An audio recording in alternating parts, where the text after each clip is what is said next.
Una vez un diputado me dice, pues sabes, yo pienso que estar elegido con 2/3 no es democrático. Bueno, pues yo le dije, oye, pues esto hay que explicar a los votantes, a los ciudadanos, que por favor no votéis con 2/3 porque esto no es democrático. No, estas son tonterías, esto pasa. Víctor Orbán fue reelegido 4 años más tarde con 2/3, lo que perdió en unos meses, porque cuando tuvimos elecciones por la muerte de unos diputados, pues sí que el candidato cayó y ya no tiene 2/3, tiene una mayoría importante, pero esto se pierde, se gana y se pierde. Esto es como funciona. Sí que desde 2010 hicimos cambios fundamentales. Hablé de la economía, que tuvimos que rescatar de nuestra propia fuerza la economía. No hicimos como Bruselas nos indicó. Cuando tuvimos las primeras charlas, después de la llegada del nuevo gobierno, era la Comisión Barroso, y ellos prácticamente, incluso el presidente Barroso nos dijo, pues vosotros lleváis 9 años bajo el procedimiento de déficit excesivo, no hay más periodo de gracia, vosotros cumplís ahora. España no cumplís. Solo un pequeño paréntesis. 4 veces recibió ya otro más periodo de gracia para poder cumplir con los requisitos de déficit. A esto a nosotros nos negaron. Claramente eran los peores años de la crisis, 2010, cuando lo más importante era la austeridad económica. Nosotros como presidencia negociamos el famoso six-pack, que eran las reglas muy estrictas de déficit, de deuda y todo eso. Pues entonces nosotros, ¿qué hicimos? Dijimos, bueno, vamos a cumplir. Pero ¿cómo cumplimos? Esto lo decidimos nosotros. Y no era siempre como la Comisión dijo, un concepto distinto, dando preferencias a todos quienes quieran trabajar, bajando impuestos para las pequeñas y medianas empresas y subiendo mucho impuestos de consumo. Así tenemos el IVA más alto de la Unión Europea, 27%, pero al mismo tiempo bajando impuestos de la renta, una única tasa ahora ya solo de 15%, motivando a la gente que trabaje y que quiera tener más. Y quien trabaja, pues va a cobrar más y paga menos. Hicimos la reforma laboral, que hoy en día tenemos el mercado laboral más flexible de la Unión Europea. Dicho esto, ¿qué quieres decir esto? Pues si eres capaz de trabajar, tienes que trabajar.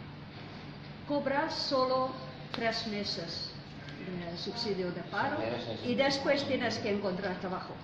Pero el paro empezamos con 12% de paro, hoy en día estamos a 4,4%.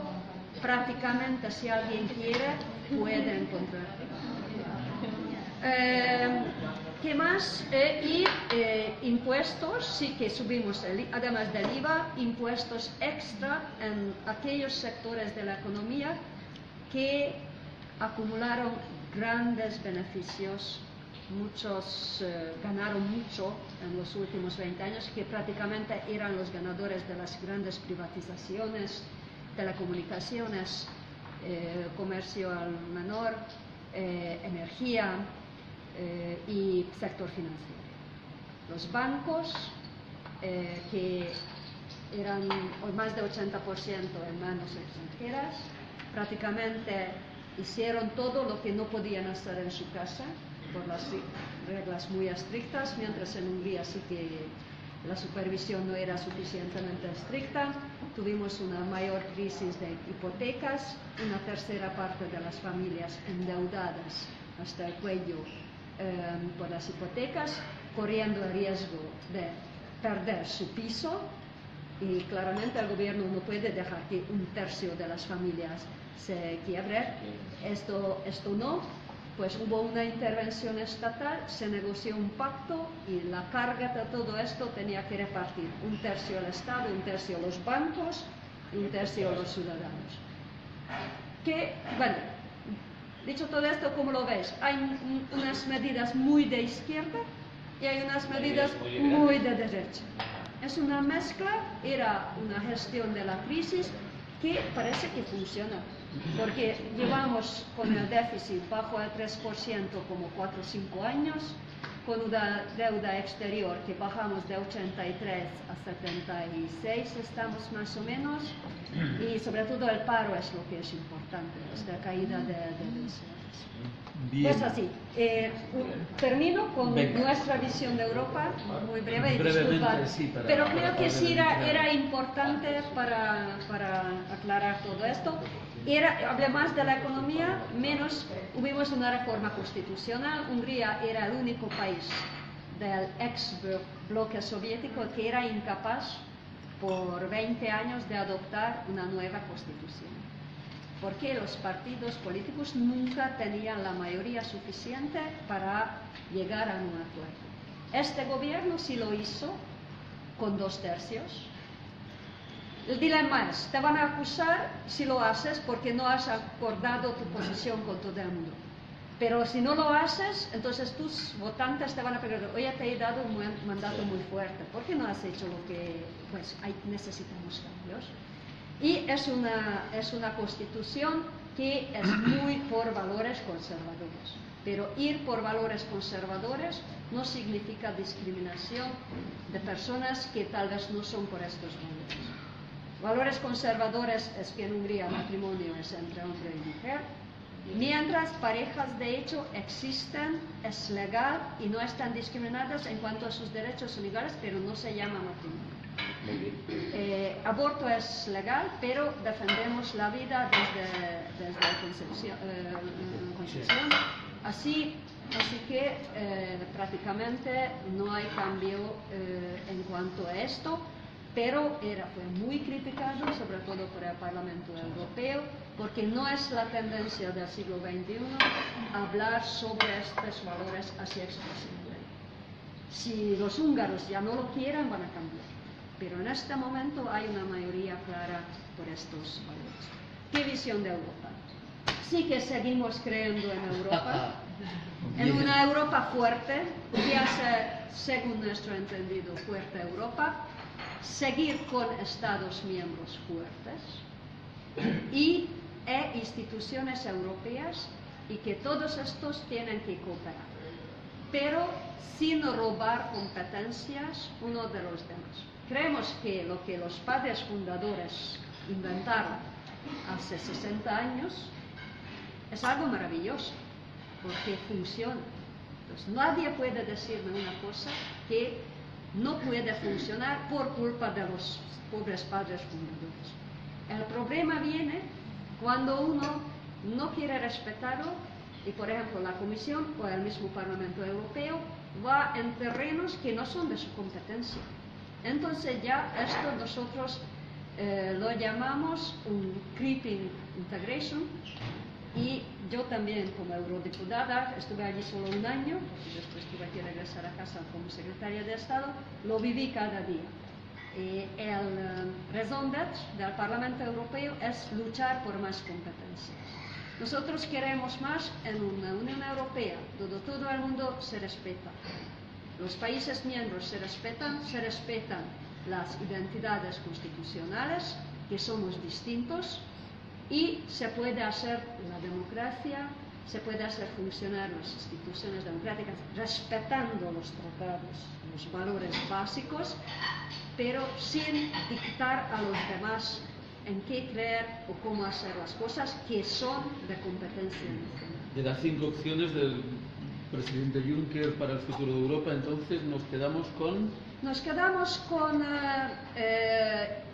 la Europa actual y negociando si hay terrenos donde pensamos que un valor añadido puede salir de más Europa, Entonces hay que ir por la defensa, lo que tú has planteado al inicio. Era mi primer ministro uno de los primeros que dijo que sí, que hay que ir por esto, por el PESCO, que ahora finalmente llegamos. Mi gobierno ya tomó la decisión que sí, allí estaremos. Pues así, no en todo, no más Europa incondicionalmente, no. Si hay un valor añadido, por ejemplo, la zona euro, estando fuera, pero respetando el derecho de la zona euro de ir por más cooperación económica, porque así, solo con la unión monetaria no funciona, porque pierdes unas medidas, tienes las manos atadas, mientras para tener una política equilibrada necesitas más sincronía entre sistemas fiscales y otros.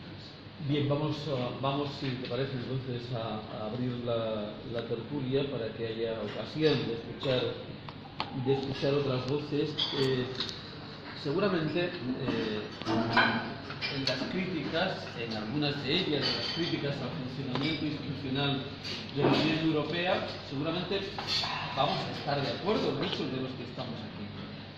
Pero eso no significa, digamos, trabajar contra la UE, trabajar contra el camino, el progreso hacia una unión política, sino que se intenta, y hay cauces establecidos para esto, se intenta en la medida de lo posible mejorar esos posibles déficits y avanzar sí hacia una unión política.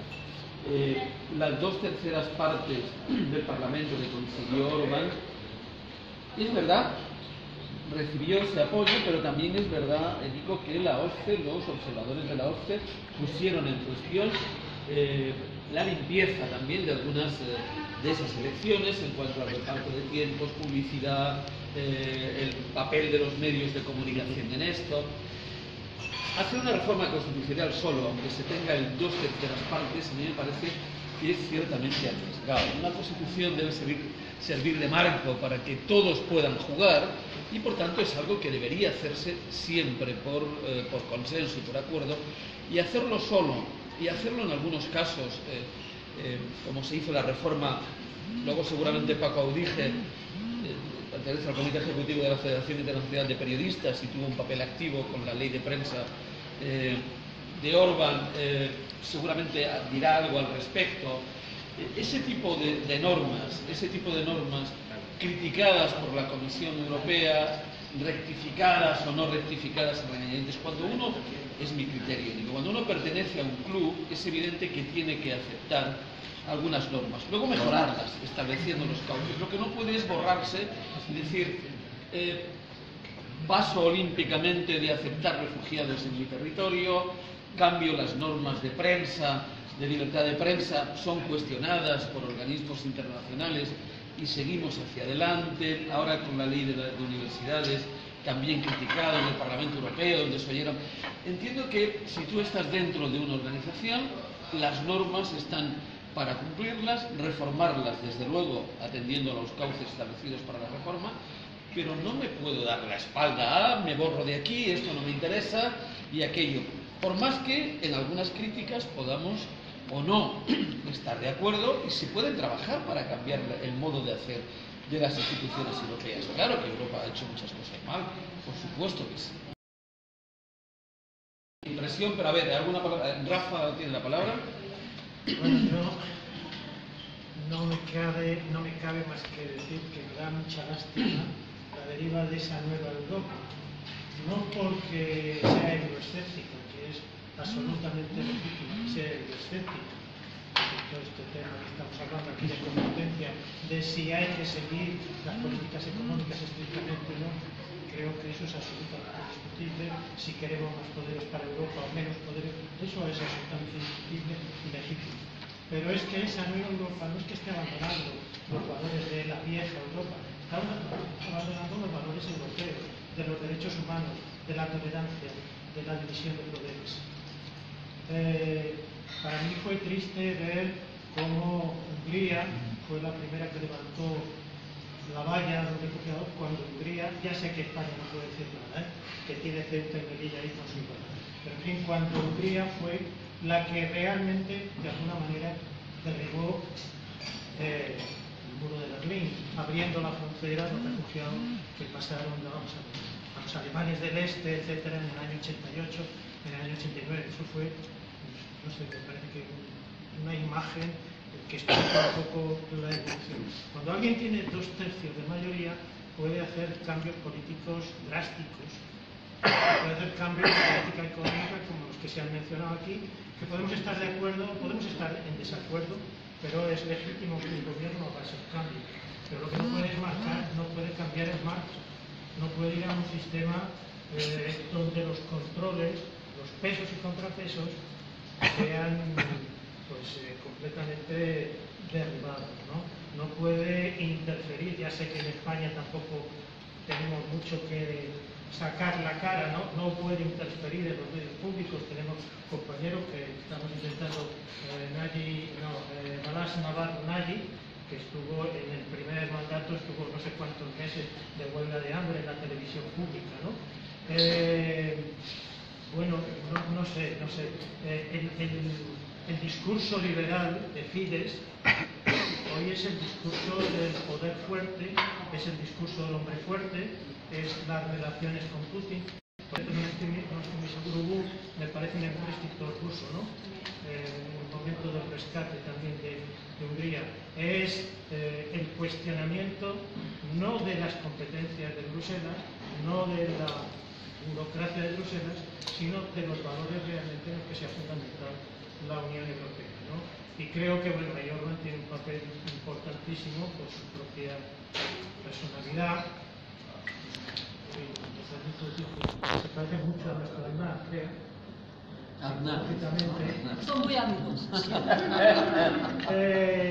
Y sinceramente me da pena esa evolución, porque creo que Hungría, que Polonia, que los checos, que los eslovacos se merecían otra cosa más.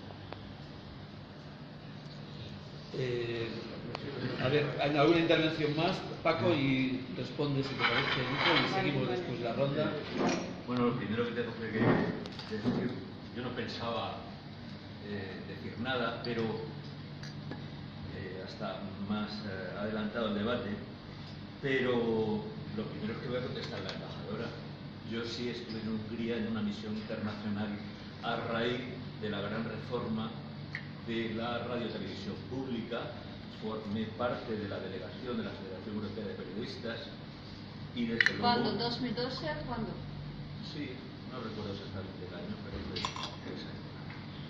En cualquier caso, yo creo que yo no le pido a Hungría que sea de izquierdas, no, pero sí pido en el campo de la radiotelevisión pública que se mantengan unas estructuras de equilibrio político y de neutralidad. Eso es un principio europeo. Y la forma en que Orbán llevó a cabo los cambios en la radiotelevisión pública, aquí tenemos algunas muestras. Una muestra es, hacemos mala gestión, hacemos manipulación y presión política, y luego echamos, mediante un proceso de despidos amplísimo, a un montón de gente que nos resulta incorrecta. Eso es lo que sucedió. Mi colega Rafa citaba el caso de Balázs Navarro. Para el que no lo conozca, es un hombre que tiene diversos premios europeos de defensa de los derechos humanos, que ha llevado a cabo un movimiento también de defensa de la radiotelevisión pública con otros colegas, manifestándose de manera estable y permanente en Budapest. Y en mi estancia en Budapest tuvimos también un encuentro con la dirección de la radiotelevisión pública. Cruzamos el río y hasta ese momento todo había sido muy amable. A partir de ese encuentro, que voy a describir porque empezaron diciendo que si nos podían proyectar un vídeo, en la delegación estábamos un colega de la BBC, un colega de France Television, representantes de la Federación Europea y de diversas nacionalidades, y una colega húngara que nos acompañaba. Nos proyectaron un vídeo en el que parecía un teatro de variedades. Apenas se hablaba de información y luego nos invitaron a hablar del vídeo. Yo quería hablar, pues era un vídeo con programas culturales, de contenido menor. Cuando íbamos allí a hablar del control democrático de la radio y televisión pública y de la neutralidad informativa. Quiero decir, antes la embajadora también nos daba una serie de cifras. Las centrales nucleares húngaras y la financiación rusa también interviene, y eso también es una muestra de unas relaciones con Rusia y la Rusia de Putin que no son, desde luego, del gusto mayoritario de la Unión Europea. Y antes, si me refiero a la radio y televisión pública, creo que el problema global del sistema Orbán, si lo puedo llamar así, o de la democracia tipo Orbán, es la voracidad para controlar todos los aparatos y todas las instituciones sin dejar apenas campo a la oposición. Eso ha sucedido un poco en el campo judicial también. Eso ha sucedido en el campo de la prensa. Efectivamente, yo no sé húngaro, pero me fío de lo que algunos colegas húngaros me dicen y de lo que me dicen medios especializados en Hungría también. Si yo, en esa rueda de prensa, una frase mía fue, al parecer, un tuit muy celebrado en las redes sociales húngaras. La verdad es que nunca me puse a ver qué es lo que habían entresacado de lo que habían dicho. Yo creo que no es lo más importante. Yo no necesito saber húngaro para valorar las declaraciones de Orbán sobre la inmigración. Vuelvo a la televisión pública. Yo creo que la radio y televisión pública es una muestra de cómo, por ejemplo, la institución que controla los medios públicos, todos los miembros son iguales. Todos. Del partido de gobierno. Nada más. Bueno, Nico, si quieres hacer Bueno, algunos sí. comentarios o aclaraciones, Voy a te lo estamos poniendo contestar. duro, como bien Bueno, observas, y ya presumías, ¿verdad? No tuve Y ya ilusiones, presumías. no tuve ilusiones. Bueno, varios temas habéis mencionado. Voy a empezar con este tema de valores y reformas y que hay que cumplir las reglas si estás en el club. Estoy de acuerdo.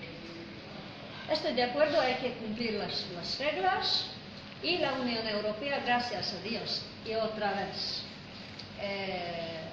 gracias a los padres fundadores, tiene un mecanismo bien claro para dialogar y resolver conflictos si alguien va contra las reglas o un órgano de control como la Comisión Europea, que es el Guardian of the Treaties, pues que tiene la obligación de controlar si los alumnos de la clase están obedeciéndose bien o no a las reglas. Y fue así. Pues Hungría es el país más, no sé si existe la palabra, ilustrado de la Unión Europea. Más ilustrado. más screen, más limpio. Okay. más reluciente. Monitorizado, escrutinizado, monitorizado de la Unión. Propio porque la Comisión Europea hizo su deber, que era ver todas las reglas, todas las leyes, incluso la Constitución. Allí la competencia es un poco debatable. Conocemos muy bien la decisión del Tribunal Constitucional alemán, que ellos tienen dudas sobre la supremacía de la ley, de la legislación europea encima de la Constitución alemana, pero bueno. Y la Comisión nos criticó mucho. Algunas de estas críticas se resolvió a través de diálogo, sin empezar procedimiento jurídico, sin recurrir al Tribunal Europeo. Otros casos sí, donde no había una autocorrección de parte nuestra, porque claramente hicimos varias tonterías, estoy seguro. Pero lo que no se puede decir es que no fuimos dispuestos a dialogar y corregir. Y corregimos varias leyes, incluso la famosa ley sobre los medios de comunicación.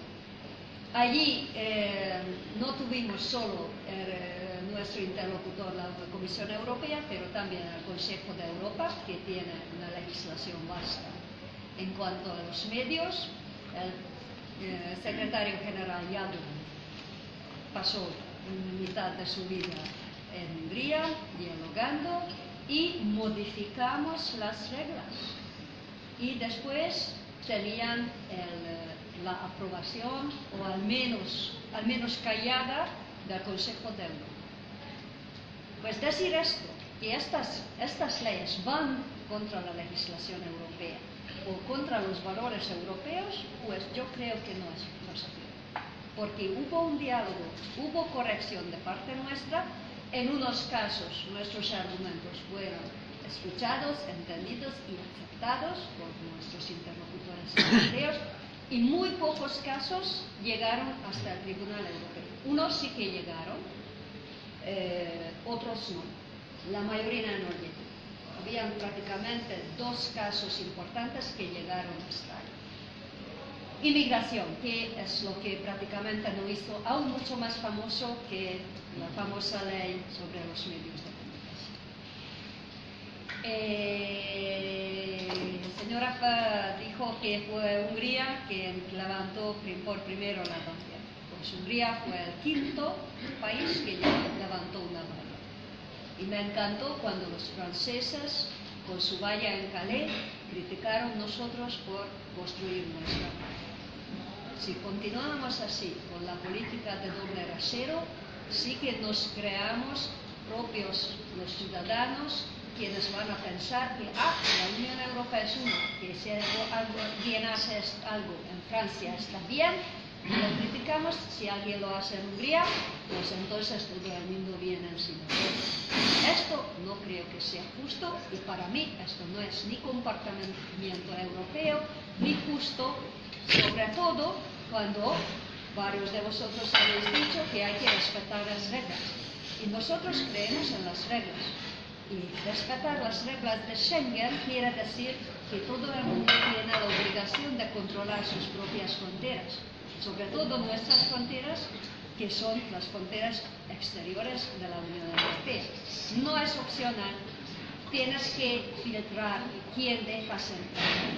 Y lo que vivimos nosotros en el verano, desde la primavera, pero al inicio vinieron solamente los kosovares, eran 2015, nosotros desde febrero estábamos diciendo a nuestros amigos de varios países miembros y a la Comisión Europea que hay un problema, ya vienen. No querían convocar ni un consejo ni un consejo europeo hasta marzo, cuando por primera vez empezamos a hablar de este tema. Europa sí, mientras nosotros ya llegamos.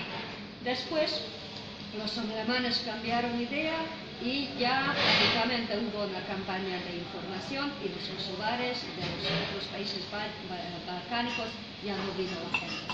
Pero empezaron las llegadas desde Grecia al sur. Y cuando tuvimos los peores días, cada día entraron en nuestro territorio 10.000 personas. 10.000 al día. Cuando España tuvo la crisis en Canarias, si no me equivoco, hace un poco de 10 años, pero pues no llegaron. Tuvimos el primer año como 700.000 llegadas. ¿Cuántas salidas? ¿Cuántas salidas? ¿Cuántas salidas? Porque la mayoría quería continuar. Pero es que la mayoría quería continuar no te libera de tu obligación de controlar la frontera. Porque esto es algo. ¿Sabes qué dice el código de Schengen? Que tú puedes dejar entrar personas solo en los pasos fronterizos en hora de oficina. Pues criticar nosotros por cumplir con las reglas un poco duro. ¿Qué es lo que hicimos? Sí que como tuvimos llegadas de 10.000 personas al día, pues esto no es legal. Entraron por todas partes, por los bosques, por los campos, por los pantanos, por todo. Y después se establecieron, no querían irse, la mayoría no quería irse a los campos de refugiados, porque querían, nos exigieron de transportarles ahora mismo sin demora en Alemania. Pues la situación, decir que qué crueles son estos húngaros, no, cumplimos con nuestras obligaciones. Mientras, todas las escenas, yo tuve mi lucha con la Sexta, cuando pues prácticamente falsificaron y rompieron nuestro acuerdo. Había una escena muy famosa, tal vez unos de vosotros recuerdan, una foto en la prensa internacional mostrando en los ferrocarriles, del tren, una mujer, un hombre y un bebé y un policía húngaro haciendo así. Pero esto era una foto. La escena, porque fue grabada, era un video, la escena era lo siguiente. Un hombre pierde su control, empieza a gritar, estamos en una estación de ferrocarriles, arranca a una mujer que tiene un bebé en su mano y la lleva al suelo. Y lo que pasa, el policía húngaro intenta ayudar a la mujer. Todo esto fue presentado en la prensa internacional como si el policía húngaro hubiera agredido a la mujer. Y existe la escena. Y mi condición de dar la entrevista a la Sexta era: vosotros mostráis la escena en su integridad. No lo hicieron. Y me preguntaron en la Sexta, entonces, señora embajadora, ya llevamos charlando como 20 minutos, eran un poco encalentarnos, ¿no? Entonces, señora embajadora, entonces ustedes húngaros son xenófobos. Y yo rechacé la pregunta y le dije, bueno, usted puede decir cualquier cosa a mi gobierno, pero acusar a mi pueblo, a los húngaros, ser xenófobos, usted no lo puede hacer. Bueno, pues decir esto sobre nuestro comportamiento, y además nosotros pensamos que el futuro de la Unión Europea y resolver los problemas demográficos no es por inmigración, sobre todo no por inmigración ilegal. Refugiado e inmigrante no son dos términos muy distintos. Nosotros no somos por la cuota obligatoria. Estamos convencidos que los tratados no te obligan a convivir con gente con quien tú no quieres. Hay una decisión del Consejo de Asuntos Interiores que nosotros no atacamos delante del Tribunal Europeo y vamos contra esto. Mientras, por nuestra propia voluntad, damos asilo a solicitantes quienes son inmigrantes, los que son refugiados y no solo inmigrantes económicos. En 2015 más de 500 personas, el año pasado más de 400 personas, este año 170 y no sé cuántas personas. Lo hacemos por nuestra propia voluntad, pero no pueden obligarnos a hacerlo. Mientras, la solidaridad no es equivalente a aceptar cuotas de inmigrantes. Solidaridad es control de frontera, gastamos un montón y con esto protegemos a otros países miembros. Estamos construyendo hospitales, ayudando comunidades en Irak, en Siria, por todas partes. Tengo todos los datos, ¿quién por vez? Tal vez está interesado, le puedo dar, porque pensamos que solidaridad es un término que puedes interpretar y puedes incluir varias cosas. Es decir, que tú vas contra Europa, vas contra los valores europeos por no aceptar la cuota obligatoria, pues yo creo que no es justo. Bien, a ver, primero aquí...